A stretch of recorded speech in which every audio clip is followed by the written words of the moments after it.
25 उमेदवार या महाराष्ट्राला दिलेले आहेत। त्यामध्ये मुंबई नगरीमध्ये अशोक गुप्ता दहिसर विधानसभा आणि गणपत गावकर वांद्रे पूर्व विधानसभेमधून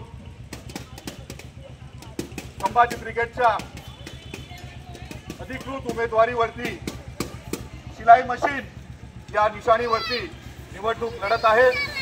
तसेच जोगेश्वरी पूर्व येथून विठ्ठल लाड, तसेच कालिना विधानसभा मधून महेश सावंत हे आणखी 2 उमेदवार यांना संभाजी ब्रिगेडचा पाठिंबा दिलेला आहे।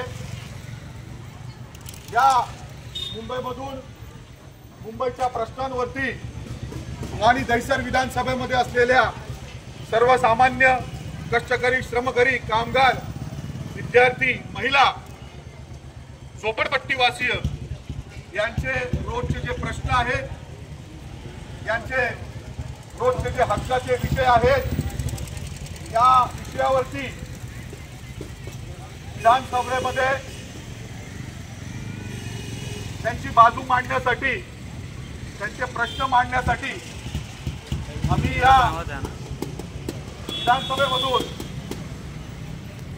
अशोक गुप्ता यांना उमेदवारी दिलेली आहे। त्यांचा प्रचार प्रसार खूप जोरात चालू आहे। आता जनतेला ठरवायचं आहे की आपल्याला महाविकास आघाडीला मत द्यायचंय की महायुतीला द्यायचंय। या दोन्ही महाविकास आणि युतीने महाराष्ट्राला काय दिलंय?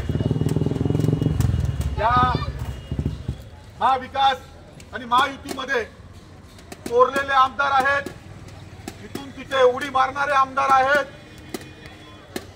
जनतेच्या विषयावरती कुठलाच आवाज त्यांनी आतापर्यंत उचललेला नाही। या अगोदरच्या विद्यमान आमदार यांनी या दहिसर विधानसभेसाठी असं काही ठोस